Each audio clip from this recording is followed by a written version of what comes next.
राष्ट्रहित टाइम्स, राष्ट्रहितासाठी समर्पित news channel. एक महिला काळभोर नगर परिसरात सोमवारी दुपारी बराच वेळ संशयास्पदरित्या फिरताना दिसत होती। खेळत असलेल्या एका मुलाला तिने जवळ बोलावले। सुरुवातीला साधा संवाद वाटणारा हा प्रकार काही क्षणांतच गंभीर वळण घेऊ लागला। परिस्थितीची चाहूल लागताच त्या मुलाने क्षणाचाही विलंब न लावता तेथून पळ काढला आणि थेट घर गाठले। घडलेला प्रकार ऐकताच पालकांच्या काळजाचा ठोका चुकला। दरम्यान बाहेर येऊन पाहणी केली असता ती महिला अजूनही परिसरातच थांबलेली दिसली। पालकांनी आरडाओरडा करताच काही क्षणांतच नागरिकांचा जमाव जमला। वातावरण तणावपूर्ण बनले असतानाच पोलिसांना कळविण्यात आले। पोलीस घटनास्थळी दाखल होताच महिलेला ताब्यात घेण्यात आले। चौकशी दरम्यान या प्रकरणाला अनपेक्षित वळण मिळाले।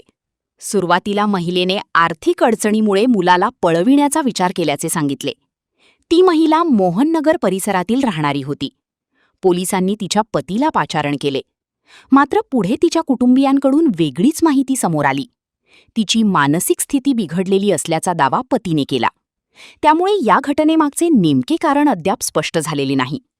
या घटनेनंतर काळभोर नगर परिसरात भीतीचे वातावरण निर्माण झाले असून पालकांमध्ये चिंतेची भावना वाढली आहे। भरदिवसा घडलेल्या या प्रकारामुळे मुलांच्या सुरक्षिततेचा प्रश्न पुन्हा ऐरणीवर आला आहे।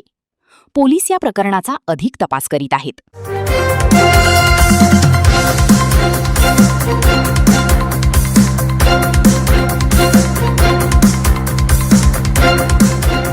राष्ट्रहित टाइम्स, राष्ट्रहितासाठी समर्पित न्यूज चॅनेल।